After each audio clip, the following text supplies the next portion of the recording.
Olá! Hoje daremos continuidade ao estudo do direito societário e trataremos das teorias quanto ao ato constitutivo das sociedades. E de cara, descartamos a ideia da sociedade como um contrato bilateral, na medida em que não se explica a união de esforços através de um contrato bilateral. O contrato bilateral é aquele caracterizado por ter dois lados, por isso bilateral, ou seja, dois polos contratuais antagônicos, não pessoas, polos. Podemos ter mais de uma pessoa em cada polo. Exemplo clássico do contrato de compra e venda. Como os interesses de cada um dos lados são contrapostos, ou seja, não congruentes a um determinado objetivo, não podemos imaginar a sociedade como um contrato bilateral. E é exatamente por isso que as primeiras teorias, inclusive desenvolvidas para tentar explicar uma sociedade, são chamadas de teorias anticontratualistas, em contraposição à ideia da bilateralidade de um contrato. E, basicamente, nós temos duas teorias neste sentido: a teoria do ato coletivo e a teoria do ato complexo. Ambas as teorias visam justamente explicar a ideia da sociedade como a união de vontades dos sócios. A diferença básica é que o ato coletivo, a sociedade resultaria de um ato no qual as várias vontades dos declarantes se unem, mas ficam distintas e visíveis no âmago interno do ato. Ou seja, pressupõe que as vontades dos sócios são idênticas, são iguais, e a união dessas vontades dá origem à sociedade. Mas poderíamos continuar identificando qual é a vontade de cada um dos sócios. Enquanto a teoria do ato complexo se distingue da anterior apenas e tão somente dentro da ideia de que se fundem essas vontades de tal forma em uma só que perdem elas a sua individualidade, formando uma única vontade unitária, ou seja, todos os sócios manifestariam exatamente a mesma vontade, não sendo nem possível identificar qual é a vontade de cada um deles. Essas teorias, obviamente, têm uma série de problemas e não explicam adequadamente o que é uma sociedade, a começar pelo fato de que, numa sociedade, não há necessariamente a mesma vontade dos sócios. Cada um dos sócios tem os seus interesses, as suas vontades, e porque justamente tem interesses comuns é que acabam constituindo uma sociedade, e não porque tem exatamente a mesma vontade. A começar, por exemplo, a ideia de que um dos sócios tenha o interesse de ser o controlador da sociedade, aquele que possa ter o poder de comando na sociedade, nomear os administradores. Se todos os sócios tiverem o mesmo pensamento, o mesmo interesse, não poderão ser sócios entre si, porque é impossível que todos sejam simultaneamente os controladores e não os demais. Então, neste caso, essas teorias não se servem atualmente para explicar uma sociedade. Temos ainda a teoria do ato corporativo, ou ato da fundação, ou ato da união, que também é com devido respeito e já foi muito ultrapassado. Por quê? Porque através dessa teoria, as diferentes declarações dos sócios não teriam uma existência e um valor jurídico autônomos, antes se unificariam em uma única declaração de vontade, chamado ato corporativo, daí o nome da teoria, de que seriam elementos. Ou seja, segundo a Ferrer Corrêa, não seriam olhadas essas vontades como procedentes da esfera individual onde realmente foram concebidas, mas como uma espécie de manifestação antecipada de autonomia e personalidade do novo ente, a vontade da nascente corporação, afirmando-se pela primeira vez no ato de se dar vida.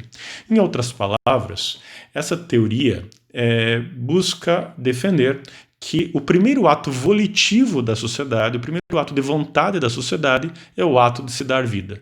Mas, obviamente, que se ela nem existe ainda, como ela pode ter vontade? Então, essa teoria tem um defeito de origem, na medida em que defende que um instituto que ainda não nasceu é o que terá o poder de decidir de se dar vida. E, obviamente, não há como defender essa ideia. Temos ainda a teoria da instituição. Essa teoria é influenciada justamente pelas instituições de direito público. E, segundo Maurice Ohiot, citado por Rubens Requião, compararia a sociedade a uma instituição de direito público, que, segundo ele, seria uma organização social estável em relação à ordem geral das coisas, cuja permanência é assegurada por um equilíbrio de forças ou por uma separação de poderes e que constitui por si mesmo um Estado de direito. Pensem, por exemplo, o Estado brasileiro como uma instituição. O Estado brasileiro, ele é uma organização social estável. Há uma separação de poderes, todos os dias nascem e morrem brasileiros, e o Estado brasileiro continua o mesmo. E a sociedade, segundo essa teoria, teria exatamente essa mesma natureza. Uma vez criada, ela seria uma organização social estável, independentemente dos seus integrantes, que poderiam se alterar sem que a sociedade como um todo tivesse que sofrer qualquer tipo de alteração. Essa teoria influenciou inegavelmente a lei das sociedades anônimas brasileira e, inclusive, o seu criador buscava explicar sociedades com essa característica, sociedades por ações, sociedades anônimas, e não as demais sociedades previstas no nosso sistema.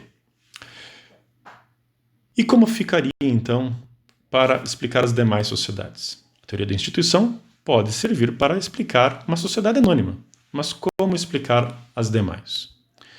Temos, então, a chamada teoria contratualista. Percebam que as primeiras, as anticontratualistas, justamente agora são contrapostas a uma teoria contratualista, que foi adotada pelo nosso atual Código Civil brasileiro, que é a teoria do contrato plurilateral do Tullio Ascarelli. Segundo Tullio Ascarelli, o contrato não precisaria ter apenas duas partes. O contrato bilateral tem duas partes, dois polos. Mas por que não seria possível imaginar um contrato com mais de duas partes, mais de dois polos contratuais, cuja prestação de cada uma dessas partes seja dirigida à consecução de um fim comum? É exatamente a ideia da teoria do contrato plurilateral, onde a sociedade seria justamente a consequência de um contrato onde cada um dos sócios integraria um polo contratual diferente e todas as prestações dos contratantes seriam dirigidas à consecução de um fim comum, que é a criação da sociedade e o desenvolvimento da atividade econômica para a partilha entre si dos resultados. Então, nesse caso, não teríamos vontades paralelas, como naquelas ideias anticontratualistas. Cada contratante tem os seus interesses, a sua manifestação de vontade, a sua relação jurídica com os demais sócios e, portanto, essa teoria tem uma série de vantagens que explicam a ideia da sociedade e, por isso, acabou sendo tão difundida e, inclusive, adotada pelo nosso sistema. A começar, por exemplo, a explicação da possibilidade da manutenção de uma sociedade com a saída de um sócio. Naquelas teorias anticontratualistas, se as sociedades decorriam da fusão das vontades dos sócios, saindo qualquer um deles, obviamente que aquela vontade não existiria mais e, portanto, a sociedade não poderia se manter, assim como o ingresso de um novo sócio seria decorrente, então, de uma nova vontade, se fosse uma fusão de todos, e o que não explicaria a manutenção da sociedade com o ingresso de um novo sócio. A teoria contratualista, por outro lado, explica esse fenômeno de forma fácil. Afinal de contas, é nada mais natural do que, eventualmente, se um dos sócios saísse da sociedade, o contrato se rompesse apenas com ele, mantendo-se a relação contratual entre os demais, assim como não seria nem um pouco estranho admitir que alterasse esse mesmo contrato para admitir um novo sócio, um novo contratante neste mesmo contrato. E por esta razão, essa teoria acabou prevalecendo.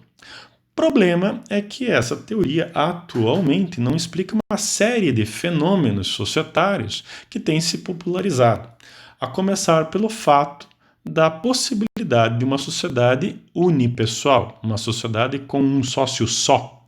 Afinal de contas, contrato pressupõe mais de duas partes. Não necessariamente mais de dois sócios, poderíamos ter dois sócios apenas, mas o contrato permite a ideia de imaginar mais polos não preenchidos. Mas quando eu crio uma sociedade sozinho, nós temos um ato unilateral de vontade e não um contrato. E nesse caso, como explicar a sociedade unipessoal? Como explicar, por exemplo, que numa sociedade com dois sócios, falecendo um, permanecendo apenas um sócio na sociedade, a sociedade não se dissolva imediatamente, podendo dar continuidade à sua atividade?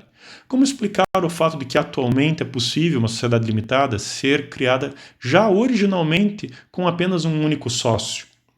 Essa teoria não consegue explicar esses fenômenos e, por esta razão, não é perfeita. E, não sendo perfeita, obviamente que abre espaço para novas teorias. Outra teoria que tem sido desenvolvida, em especial na Alemanha, é a teoria do contrato-organização, e que, segundo Calixto Salomão, o foco estaria no que seria o núcleo dos contratos associativos, estaria na organização criada. Ou seja, o interesse social identifica-se com a melhor organização possível do feixe de relações envolvidas pela sociedade. Em outras palavras, a ideia é de que a sociedade seria um centro de imputação de interesses. A sociedade não seria um contrato, mas um feixe de contratos no qual justamente a sociedade seria o foco. E, portanto, a relação sociedade-sócio seria apenas uma delas. Mas nós teríamos outros contratos com outros agentes e que interessam a ideia da manutenção desse centro de imputação de interesses, que seria a sociedade. Os contratos com clientes, com funcionários, com o Estado, com as relações jurídicas com o Estado, com parceiros comerciais, fornecedores, enfim, uma vez que haja essa pluralidade de relações jurídicas, obviamente que a sociedade passa a ser vista como um centro de imputação de interesses. A partir desse ponto, nós podemos imaginar que uma pessoa sozinha pode criar esse centro de imputação de interesses. E até mesmo podemos explicar a situação da manutenção da sociedade com o desaparecimento, inclusive, desse único sócio, mesmo que, obviamente, de forma provisória. É o caso da situação do falecimento do único sócio numa sociedade unipessoal. Imaginemos uma sociedade altamente lucrativa, com 200 funcionários, faturando milhões ao mês, e está organizada sob a forma de uma sociedade limitada unipessoal. Seu único sócio vem a falecer. Seria razoável demitir todos os funcionários, romper todos os contratos com fornecedores, com parceiros, com clientes, apenas então somente pelo simples fato do seu único sócio ter falecido? Obviamente que não. E a possibilidade de se manter a pessoa jurídica e, nesse caso, se manter a sociedade em funcionamento, mesmo com o desaparecimento do único sócio, até que se defina a sucessão do mesmo através do processo de inventário correspondente, enfim, para identificar quem serão seus sucessores para assumir a posição de sócio na sociedade. Mas as demais relações jurídicas não são afetadas por isso. Percebam, portanto, que essa teoria tem vantagens quanto à explicação do fenômeno societário maiores do que teria do contrato plurilateral adotado pelo nosso atual Código Civil. E por isso que na aula anterior fiz aquela crítica quanto ao conceito de sociedade trazido no Código, que determina que contratam sociedade as pessoas que, porque atualmente no nosso sistema nós podemos ter sim sociedades onde não temos uma pluralidade de sócios e, nesse caso, a adoção da teoria do contrato plurilateral passa a ser muito questionável e, a meu ver, sendo necessária uma revisão, inclusive, do próprio conceito de sociedade para se adequar às novas disposições legais que permitem a unipessoalidade em uma sociedade. Por hoje é só. Obrigado.